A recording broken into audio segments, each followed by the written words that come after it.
तर दिल्लीत सर्व 70 जागांचे कल सध्या हाती आलेत आणि आपण पाहतोय सगळ्यात वेगवान अपडेट्स साम टीव्ही तुमच्या समोर आणताय। भाजप 49 जागांवर आघाडीवर आहे।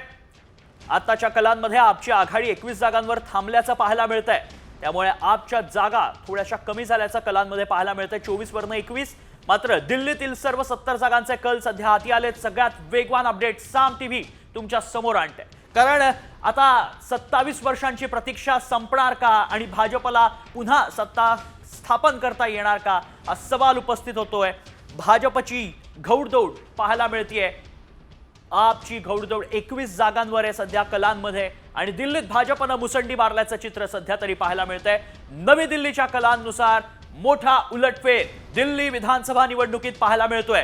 70 जागा आहेत, मात्र त्या अतिशय महत्त्वाच्या आहेत। 699 उमेदवार या शर्यतीत सहभागी झाल्याचं पाहायला मिळालंय। 68 जागांवर भाजपनं उमेदवार दिले होते, त्यात 2 उमेदवार हे मित्र पक्षांचे आहेत, अर्थातच जेडीयू आणि एलजेपीआर। रामविलास पासवान यांचा एलजेपी आणि जेडीयूला 2 जागा देण्यात आल्याचं पाहायला मिळालं। मात्र 68 जागांवर भाजपनं आपले उमेदवार उभे केलेत।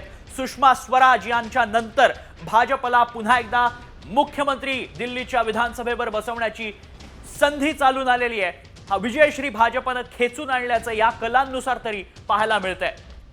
खरं तर ही सगळी लढाई आपण पाहतोय ती भाजप विरुद्ध आप अशीच असल्याचं पाहायला मिळालंय। थेट जाणार आहोत दिल्लीतील सगळी बित्तम बातमी, क्षणाक्षणाचे अपडेट आपल्यापर्यंत पोहोचवतायत माझा सहकारी Pramod Jagtap. Pramod, good morning.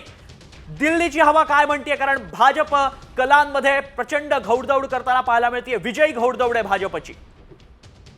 Good morning, good morning, good morning. Bharatiya Janata पार्टीची मुसंडी दिल्लीमध्ये बघायला मिळते। कारण भारतीय जनता पार्टीचा बहुमताला जो आकडा लागतोय त्यापेक्षा पुढचा आकडा भारतीय जनता पार्टीनं गाठलेला आहे आणि दिल्लीमध्ये साधारणतः भारतीय जनता पार्टी आता 43च्या आसपास कौलांमध्ये पुढे असल्याचं आपल्याला बघायला मिळते।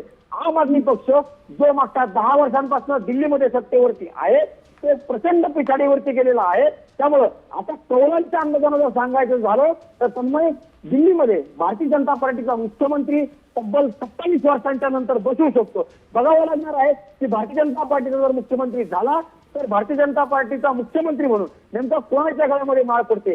शीला दीक्षित भारतीय जनता पार्टीच्या 27 वर्षांपूर्वी मुख्यमंत्री, माफ करा, सुषमा स्वराज भारतीय जनता पार्टीच्या 27 वर्षांपूर्वी मुख्यमंत्री होत्या। त्यानंतर भारतीय जनता पार्टीला आता 27 वर्षांनंतर दिल्लीवरती मुख्यमंत्री पदाची खुर्ची मिळू शकते। सध्याच्या कौलानुसार भारतीय जनता पार्टी प्रचंड पुढे गेल्याचे बघायला मिळते। बघावं लागणार आहे हे कौल अशाच पद्धतीनं पुढे देखील काय म्हणतात का। मागच्या साधारणतः 1.5 तासांपासून मतमोजणी सुरू आहे।